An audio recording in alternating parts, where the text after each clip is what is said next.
practice a little slow speed maneuvering.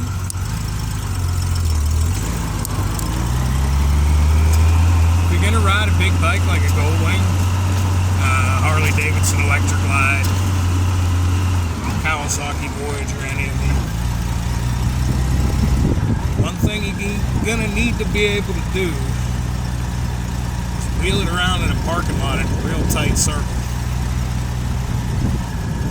People say these bikes are big unruly beasts. They're really not. Once you get used to them,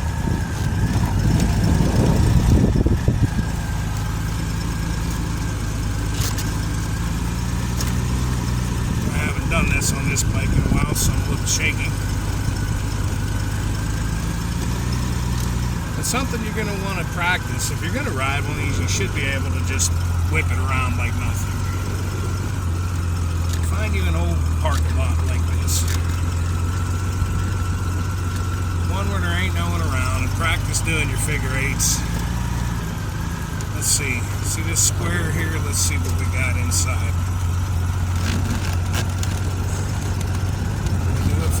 I had to dab, see? Now the deal with me, as you know, at the moment, I have 3 running riding motorcycles and 2 project bikes. Yep, had to dab, see? I'm not as confident on the left as I am on the right. Inside the 4 wheels. Yeah.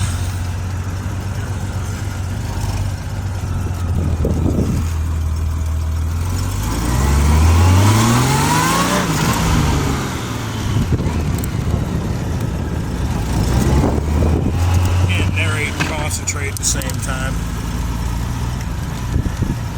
But there is another reason why I'm doing this. I have a brand new front tire, and if you ride bikes, you automatically know when you first put a motorcycle tire on, it's greasy. You got to scuff it in. But you ain't scuffing in the corners unless you're leaning it, so we're going to do some leaning here. To be honest with you, I'm concentrating on talking more than I am on riding. That's why my circles are so damn big. Whoa, we actually touched the peg down on that one.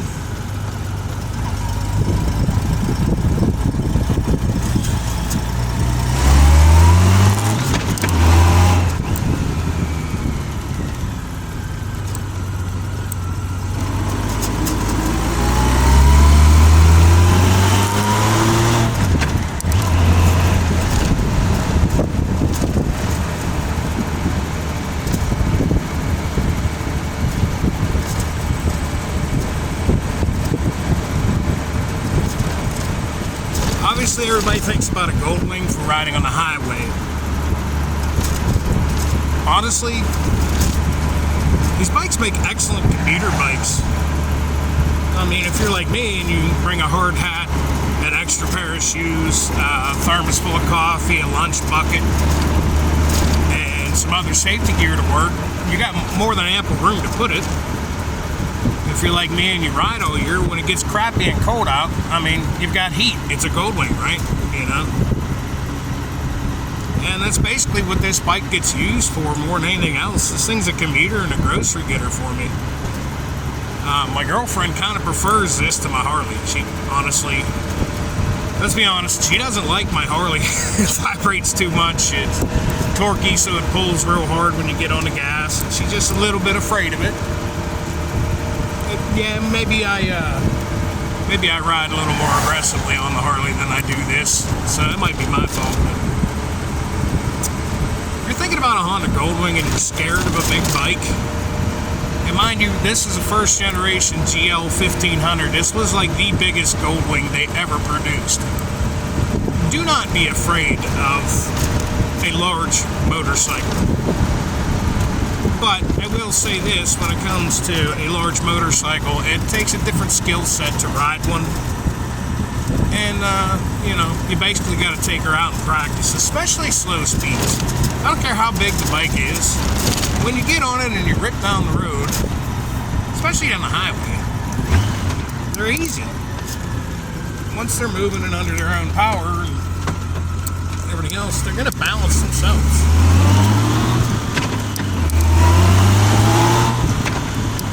problem everybody has with a big motorcycle. It's when you get her down into a parking lot and you got to maneuver somewhere tight.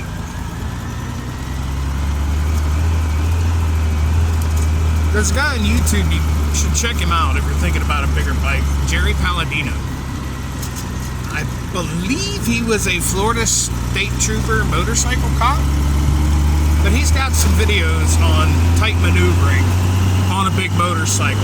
And seriously, I had been riding for like 30 years on the road when I found, no, not 30, let's do the math here, 27 years on the road when I found his channel. And watching a few of his little videos and that, I learned some stuff and actually became a better rider in a tight course.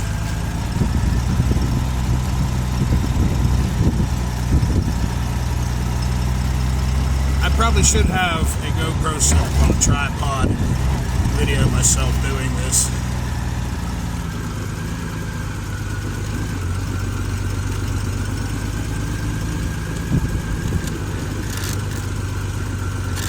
This is something I practiced heavily on my GL 1200, the old blue bike I'm working on. That was the first big touring motorcycle I had ever owned.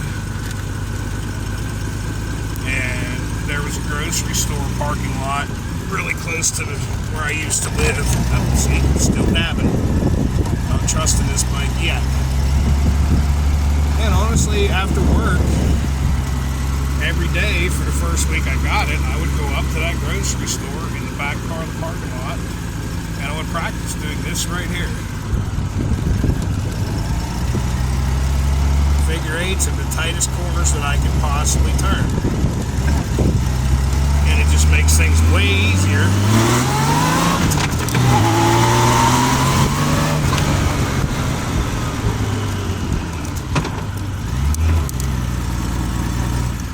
If we're talking two-up riding, that's when it gets really pertinent and you learn to do this.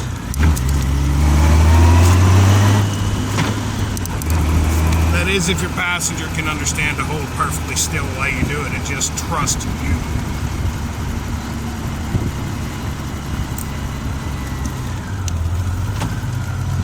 One of these days I'm gonna possibly do a vlogging series about different riding tips and techniques. There is so much stuff that I picked up over the years that I don't even think about, that I just do it.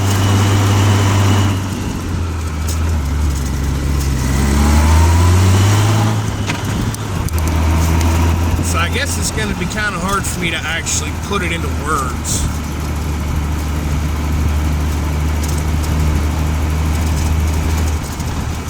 But as I said, that fellow, Jerry Palladino, he could teach you better than I can, and I'm going to be 100% honest about that.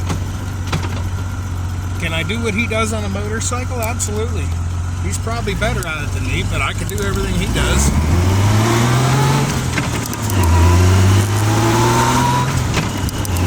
One thing I'm not necessarily the best at is being a teacher.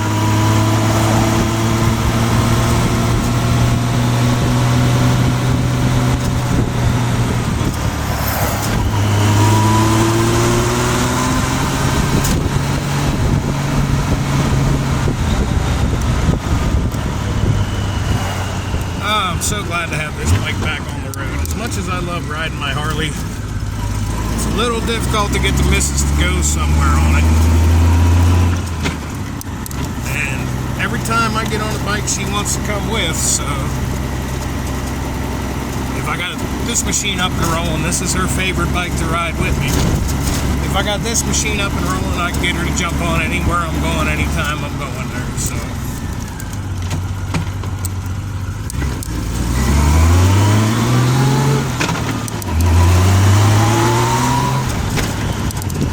I'll tell you one thing, this bike, obviously if you know Goldwings, it's got a hydraulic actuated clutch.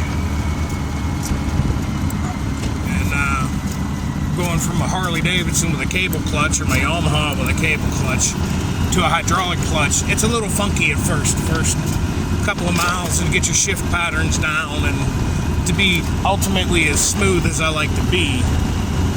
It takes a little bit, and honestly, it takes a little bit between all three bikes. When you ride one bike, you get used to a feel for everything, a feel for where the clutch grabs, how much throttle to give it to pull out, when to shift, and honestly, every bike shifts different. You know, like to get your smoothness down. On this particular bike, you want to clutch just a split second after you've let off the throttle.